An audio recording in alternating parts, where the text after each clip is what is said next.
ਅਗਲੀ ਜਿਹੜੀ ਜੋ ਅਸੀਂ ਗੱਲ ਕਰਦੇ ਜਾਈਏ ਵੀਕਐਂਡ, ਇਹ ਕਿਉਂਕਿ ਹੌਲੀਡੇ ਆ, ਇਹ ਲੌਂਗ ਵੀਕਐਂਡ ਸੀ, 4th ਆਫ ਜੁਲਾਈ ਵੀਕਐਂਡ ਜਿਹੜਾ ਇਹ ਸੀਗਾ, ਇਹਦੇ ਕਰਕੇ ਬਹੁਤ ਦੁਨੀਆ ਨੇ ਮਿਲੀਅਨਸ ਦੇ ਵਿੱਚ ਜਿਹੜਾ ਆ ਉਹ ਸਫ਼ਰ ਕੀਤਾ।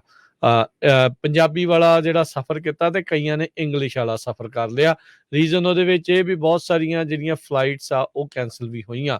ਵੀਕਐਂਡ ਦੀ ਸ਼ੁਰੂਆਤ ਦੇ ਵਿੱਚ ਏਅਰਲਾਈਨਸ ਸਾਰੀਆਂ ਨੇ ਕੁੱਲ ਮਿਲਾ ਕੇ 10,000 ਤੋਂ ਵੱਧ ਜਿਹੜੀਆਂ ਫਲਾਈਟਸ ਆ ਉਹ ਕੁਛ 100 ਤਾਂ ਉਹਨਾਂ ਵਿੱਚੋਂ ਜਿਹੜੀਆਂ ਉਹ ਕੈਂਸਲ ਹੋਈਆਂ ਤੇ ਕਈ ਜਿਹੜੀਆਂ 10,000 ਤੋਂ ਵੱਧ ਡਿਲੇ ਹੋਈਆਂ।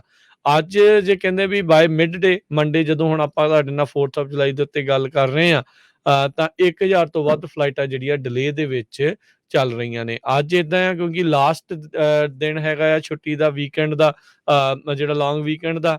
ਬਹੁਤ ਸਾਰੇ ਲੋਕਾਂ ਨੇ ਵਾਪਸ ਘਰੇ ਜਿਹੜਾ ਆ ਉਹ ਟਰੈਵਲ ਕਰਨਾ ਆ।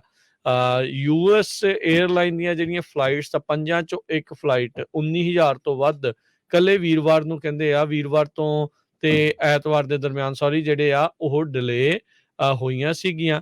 ਸੋ ਫਲਾਈਟ ਵੇਅਰ ਦਾ ਜਿਹੜਾ ਡਾਟਾ ਆ ਉਹ ਇਸ ਚੀਜ਼ ਨੂੰ ਦੱਸਦਾ ਹੈਗਾ ਆ। ਸੋ 1600 ਉਹਦੇ ਵਿੱਚੋਂ ਜਿਹੜੀਆਂ ਆ ਉਹ ਕੈਂਸਲ ਹੋਈਆਂ ਸੀਗੀਆਂ। ਸੋ ਡੈਲਟਾ ਨੇ ਆਪਣੇ ਟਰੈਵਲਰਸ ਨੂੰ ਕਹਿੰਦੇ ਵੀ ਜੇ ਤੁਸੀਂ ਆਪਣੀਆਂ ਫਲਾਈਟ ਜਿਹੜੀਆਂ ਉਹ ਚੇਂਜ ਕਰਦੇ ਆ 1 ਜੁਲਾਈ ਤੋਂ 4 ਜੁਲਾਈ ਵਾਲੇ ਪੀਰੀਅਡ ਨੂੰ ਛੱਡ ਕੇ, ਤੇ ਕਹਿੰਦੇ ਵੀ without paying the difference of fare ਤੁਸੀਂ ਜਿਹੜੀਆਂ ਉਸ ਨੂੰ ਉਹ ਚੇਂਜ ਕਰ ਸਕਦੇ ਸੀਗੇ। ਕਈ ਥਾਵਾਂ ਦੇ ਉੱਤੇ ਤਾਂ ਇਹ ਸੋਸ਼ਲ ਮੀਡੀਆ ਦੇ ਉੱਤੇ ਕਾਫੀ ਚਰਚਾ ਜਿਹੜੀ ਉਹ ਭਖੀ। ਮੈਨੂੰ ਯਾਦ ਭੁੱਲ ਗਿਆ ਵੀ ਕਿਹੜੀ ਏਅਰਲਾਈਨ ਵਾਲੇ, ਉਹਨਾਂ ਨੇ $10,000 ਤੱਕ ਲੋਕਾਂ ਨੂੰ ਦੇਣ ਦੀ ਗੱਲ ਆਖੀ ਸੀਗੀ ਵੀ ਜੇ ਤੁਸੀਂ ਉਸ ਦਿਨ ਓਵਰਬੁੱਕਡ ਹੋਈਆਂ ਫਲਾਈਟਾਂ ਦੇ ਵਿੱਚੋਂ ਆਪਣਾ ਨਾਮ ਵਾਪਸ ਲੈ ਕੇ ਕਿਸੇ ਹੋਰ ਫਲਾਈਟ ਦੇ ਵਿੱਚ ਜਾ ਸਕਦੇ ਆ, ਜਿਸ ਦਾ ਕਈਆਂ ਨੇ ਪੁਸ਼ਟੀ ਵੀ ਕੀਤੀ ਵੀ ਹਾਂ ਸਾਨੂੰ ਇਹ ਆਫਰ ਜਿਹੜੀ ਉਹ ਮਿਲੀ ਸੀਗੀ ਵੀ ਅਸਲੀ ਆ, ਵੀ ਕੋਈ ਐਵੇਂ ਹਵਾ ਚੋਂ ਕੱਢਿਆ ਹੋਇਆ ਜਿਹੜਾ ਤੀਰ ਆ ਉਹ ਨਹੀਂ ਆ। ਸੋ ਪਰ ਓਵਰਆਲ ਫਲਾਈਟ ਡਿਸਟਰਪਸ਼ਨਸ ਥੋੜੀਆਂ ਜੀਆਂ ਅੱਜ ਦੇ ਦਿਨ ਜਿਹੜੀਆਂ ਘਟੀਆਂ ਆ। ਵੀਕਐਂਡ ਦੇ ਉੱਤੇ ਕਈ ਲੋਕਾਂ ਨੂੰ ਫਲਾਈਟ ਡਿਸਟਰਪਸ਼ਨਸ ਦਾ ਜਿਹੜਾ ਆ ਉਹ ਸਾਹਮਣਾ ਜ਼ਰੂਰ ਕਰਨਾ ਪਿਆ ਹੈਗਾ ਆ। ਜੀ ਬਿਲਕੁਲ, ਬਹੁਤ ਜ਼ਿਆਦਾ ਟ੍ਰੈਫਿਕ ਡਿਸਟਰਪਸ਼ਨ ਹੋਇਆ ਹੈਗਾ। ਡੈਲਟਾ ਏਅਰਲਾਈਨ ਨੇ ਆਫਰ ਕੀਤਾ ਸੀ $10,000 ਹਰ ਇੱਕ ਉਸ ਬੰਦੇ ਨੂੰ ਜਿਹੜਾ ਫਲਾਈਟ ਤੇ ਨਹੀਂ ਜਾਣਾ ਚਾਹੁੰਦਾ। ਸੋ ਲੋਕਾਂ ਨੇ ਦੇਖ ਲਓ ਵੀ ਇੰਨੀ ਜ਼ਿਆਦਾ ਉਹਨਾਂ ਨੇ ਇਹ ਪੈਸੇ ਆਫਰ ਕੀਤੇ ਆ। Gerald R Ford International Airport Grand Rapids ਦੇ ਵਿੱਚ ਇਹ ਉਹਨਾਂ ਨੇ ਆਫਰ ਕੀਤੀ ਸੀ। ਅਗਲੀ ਖਬਰ ਵੱਲ ਚਲੀਏ। ਜਨਵਰੀ 6 ਦੀ ਜੋ ਕਮੇਟੀ ਹੈਗੀ ਆ ਉਹ ਕਈ ਲੋਕਾਂ ਦੇ ਉੱਤੇ ਕ੍ਰਿਮੀਨਲ ਰੈਫਰਲ ਕਰ ਸਕਦੀ ਹੈ ਡਿਪਾਰਟਮੈਂਟ ਆਫ ਜਸਟਿਸ ਨੂੰ, ਜਿਨ੍ਹਾਂ ਦੇ ਵਿੱਚੋਂ ਪ੍ਰੈਜ਼ੀਡੈਂਟ ਡੋਨਲਡ ਟਰੰਪ ਵੀ ਹੋ ਸਕਦੇ ਹੈਗੇ ਆ।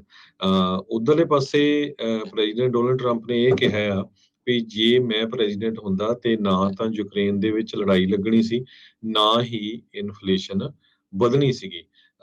ਇਹ ਵੀ ਖਬਰਾਂ ਆ ਰਹੀਆਂ ਵੀ ਯੂਜ਼ਲੀ ਕੀ ਹੁੰਦਾ ਆ ਵੀ ਇਸ ਸਾਲ ਦੇ ਨਵੰਬਰ ਤੋਂ ਬਾਅਦ ਪ੍ਰੈਜ਼ੀਡੈਂਟ ਲਈ ਜਿਸ ਨੇ ਲੜਨਾ ਹੈ ਇਲੈਕਸ਼ਨ ਲਈ ਉਹ ਆਪਣਾ ਨਾਮ ਦੱਸਦਾ ਹੈ। ਯੂਜ਼ਲੀ ਨਵੰਬਰ ਦੀਆਂ ਜਿਹੜੀਆਂ ਇਲੈਕਸ਼ਨਸ ਹੁੰਦੀਆਂ ਵੀ ਕਹਿੰਦੇ ਵੀ ਪ੍ਰੈਜ਼ੀਡੈਂਟ ਡੋਨਲਡ ਟਰੰਪ ਪਹਿਲਾਂ ਹੀ ਆਪਣਾ ਨਾਮ ਡਿਕਲੇਅਰ ਕਰ ਸਕਦੇ ਆ ਇਸ ਸਮਰ ਦੇ ਵਿੱਚ ਹੀ ਵੀ ਮੈਂ ਆਉਣ ਵਾਲੇ ਜਿਹੜੀ 2024 ਦੀ ਇਲੈਕਸ਼ਨ ਹੋਊਗੀ ਉਹਦੇ ਵਿੱਚ ਕੈਂਡੀਡੇਟ ਹੋਊਗਾ।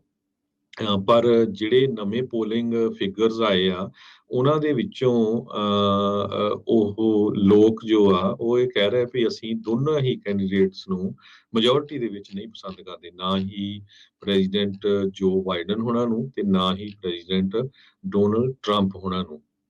ਇਹ ਕਮੈਂਟ ਉਸ ਟਾਈਮ ਦੇ ਉੱਤੇ ਆਏ ਆ ਜਦੋਂ ਪ੍ਰੈਜ਼ੀਡੈਂਟ ਟਰੰਪ ਹੋਣਾ ਨੇ ਇਹ ਅਨਾਉਂਸਮੈਂਟ ਕੀਤੀ ਹੈਗੀ ਆ। ਐਕਸੀਅਸ ਮਾਰਕ ਰੋਬਰਟਸਨ ਨੇ ਇਹ ਕਿਹਾ ਵੀ 10 ਦੇ ਵਿੱਚੋਂ 7 ਜਣੇ ਕਹਿ ਰਹੇ ਆ ਵੀ ਅਸੀਂ ਪ੍ਰੈਜ਼ੀਡੈਂਟ ਬਾਈਡਨ ਨੂੰ ਅਗਲੀ ਟਰਮ 'ਚ ਨਹੀਂ ਦੇਖਣਾ ਚਾਹੁੰਦੇ। 10 ਵਿੱਚੋਂ 6 ਜਣੇ ਕਹਿ ਰਹੇ ਆ ਵੀ ਅਸੀਂ ਪ੍ਰੈਜ਼ੀਡੈਂਟ ਟਰੰਪ ਨੂੰ ਅਗਲੀ ਜੋ ਟਰਮ ਆਣੀ ਆ 2024 ਦੇ ਵਿੱਚ ਉਹ ਬੈਲਟ ਦੇ ਉੱਤੇ ਨਹੀਂ ਦੇਖਣਾ ਚਾਹੁੰਦੇ। ਸੋ ਹੁਣ ਦੇਖੋ ਵੀ ਕੌਣ ਆਉਂਦੇ। ਉਹ ਦੂਸਰੇ ਪਾਸੇ ਲਿਜ਼ ਚੈਨੀ ਜੋ ਆ ਪ੍ਰੈਜ਼ੀਡੈਂਟ ਡੋਨਲਡ ਟਰੰਪ ਉਹਨਾਂ ਦੀ ਬਹੁਤ ਕ੍ਰਿਟਿਕ ਹੈਗੀ ਆ। ਜੋ ਜਿਹੜੀ ਜਨਵਰੀ 6 ਦੀ ਕਮੇਟੀ ਆ ਉਹਦੇ ਉੱਤੇ ਵੀ ਆ ਤੇ ਉਹ ਵੀ ਕੈਂਡੀਡੇਟ ਹੋ ਸਕਦੇ ਆ। ਉਹਨਾਂ ਨੇ ਅੱਜ ਕਿਹਾ ਵੀ ਮੈਂ ਹਜੇ ਡਿਸਾਈਡ ਨਹੀਂ ਕੀਤਾ, ਪਰ ਨਾ ਉਹਨਾਂ ਦਾ ਐਜ਼ ਏ ਰਿਪਬਲਿਕਨ ਪਾਰਟੀ ਵੱਲੋਂ ਆ ਸਕਦਾ ਹੈਗਾ। ਜੀ, ਜੀ ਬਿਲਕੁਲ। ਸੋ ਇਹ ਕਾਫੀ ਜਿਹੜਾ ਇਸ ਟਾਈਮ ਗੁੱਥਮ-ਗੁੱਥਾ ਹੋਣਾ ਹੈ, ਕਿਉਂਕਿ ਜੋ ਟਰੰਪ ਹੋਣਾ ਨੇ 6 ਜਨਵਰੀ ਵਾਲੇ ਦਿਨ ਜਿਹੜਾ ਉਹ ਕੀਤਾ, ਉਹ ਜੋ ਇਹ 6 ਜਨਵਰੀ ਵਾਲੀ sub committee select committee sorry ਜਿਹੜੀ ਉਹ ਪੇਸ਼ ਕਰ ਰਹੀ ਹੈ, ਉਹਦੇ ਹਿਸਾਬ ਦੇ ਨਾਲ ਬਹੁਤ ਸਾਰੇ ਲੋਕਾਂ ਦੇ ਵਿਚਾਰ ਜਿਹੜੇ ਉਹਨਾਂ ਨੂੰ ਲੈ ਕੇ ਜਿਹੜਾ ਉਹ ਜ਼ਰੂਰ ਬਦਲ ਰਹੇ ਹੈਗੇ ਆ। ਦੇਖਣਾ ਹੋਊਗਾ ਵੀ ਕੀ ਬਣਦਾ ਉਦੋਂ ਤੱਕ, ਅਨਾਊਂਸ ਕਰਦੇ ਆ ਕਿ ਨਹੀਂ ਕਰਦੇ, ਇਹ ਵੀ ਜਿਹੜਾ ਉਹ ਦੇਖਣ ਵਾਲੀ ਗੱਲ ਜਿਹੜੀ ਹਰਜੋਤ ਸਿੰਘ ਜੀ ਰਹੇਗੀ।